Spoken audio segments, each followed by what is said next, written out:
Good day, students, and welcome to this final video for Study Unit 6 on encoders, multiplexers, and demultiplexers. Alright, let's get started. So now we start with encoders. We covered decoders, now we're covering encoders. Encoding is a combinational logic circuit that essentially performs a reverse decoding function. An encoder accepts an active level on one of its inputs representing a digit, such as a decimal or digital digit, and converts it to a coded output such as BCD or binary. Okay, so this is a decimal to BCD encoder. So the decimal input comes here, and then it encodes it to BCD. So this is a 10-line to 4-line encoder. So here, BCD 8421 code is in the table below. This is the BCD code. So we can determine the relation between each BCD bit and the decimal digits in order to analyze the logic. For instance, the most significant bit of the BCD code, A3, is always a 1. See? It's always a 1 for 8 and 9. So this is how we then develop our logic circuit. So A3, we spoke about A3, is always 8 or 9. And bit A2 is always a 1 for decimal digits 4, 5, 6, and 7. If you look at the truth table again, and being expressed as another OR function. So that is for bit 2. And bit A1 is always a 1 for decimal digits 2, 3, 6, and 7. And then A0 is always a 1 for decimal digits 1, 3, 5, 7, or 9. So we have these equations for all the BCD digits from A0 to A3. And then this ends up like this. So here 1, 2, 3, 4, 5, 6, 7, 8, 9 gets fed into the circuit, which is the OR gates that we made, and then it comes up with the BCD circuit. Okay.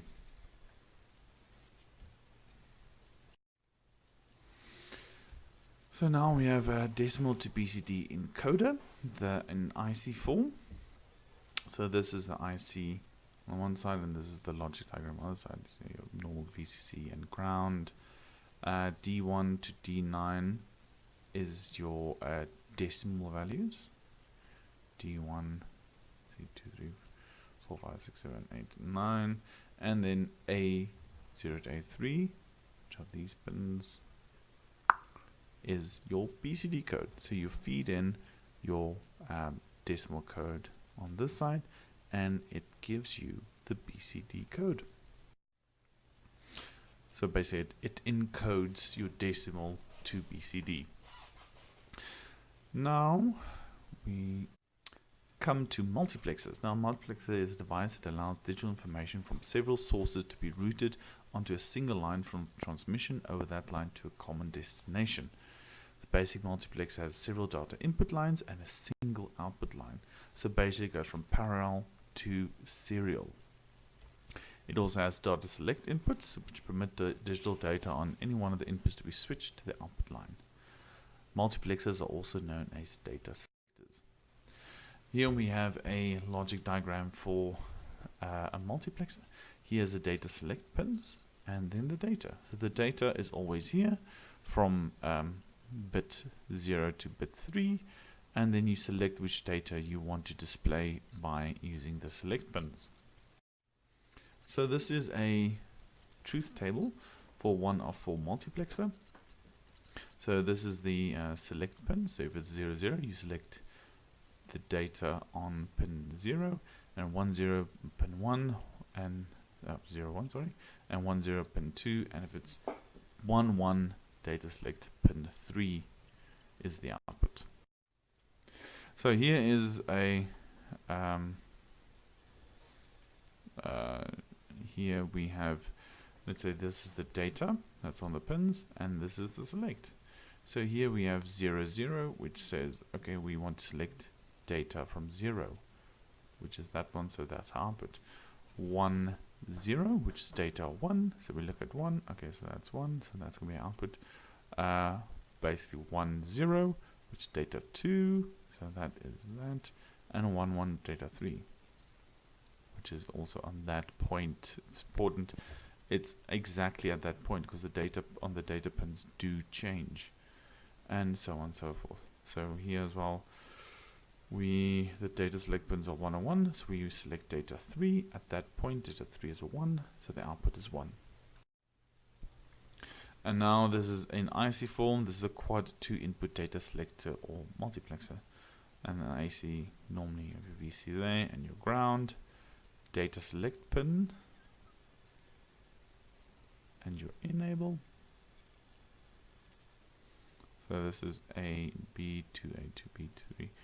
So here you would have, it's a quad to input. So you have just 2 input datas. So you have A or B, and then it's a 0 or 1 selecting between these 2. And same for 2A, 2B, 3. So you have 4 2 inputs selectors for this one pin.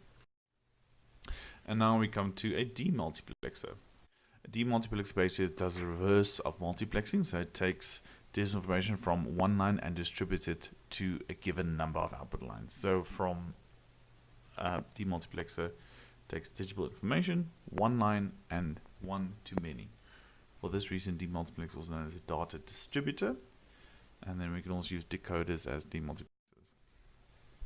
So this is basically the logic for a demultiplexer. We have our select lines here, and we select where this data is going to be displayed. So we have data coming in, and with these pins we select it either on 0, 1, 2, or 3. And we have this little truth table. So if the data select pins are 0, 0, the input data will be displayed on 0. If it's 0, 1, it goes to D1, 1, 0, D2, and 1, 1 goes to D3. So exactly the same with the multiplexer, demultiplexer.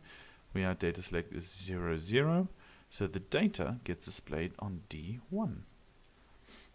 If the data select pins change on the next clock pulse, the D0 will go to 0, and then the data will be displayed on D1, because this is now a 1 and a 0, and so on and forth. Here we have a 1 and a 1, so this one will be displayed on D3, and so on. And here we have data select pin 1, 0, so that is data 2, so the data will be, this data will be displayed on pin number 2.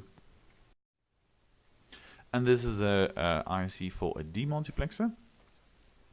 So you have your data select pins here, and then here you have your data coming in, and just the other pin, enable pin, is 0. So it's basically, this is an decoder that we used. Just the difference here is we use these pins as the data select lines. We use one of these enable pins for the data coming in and other one to ground, and then depending on what the data select lines tells us, we display that data on one of these output lines. And that is it. So basically, a multiplexer we use to go from parallel communication to serial, and then for demultiplexer we go from serial to parallel. This is mostly used in the communication and things like that. And yeah, hope this helped, and good luck.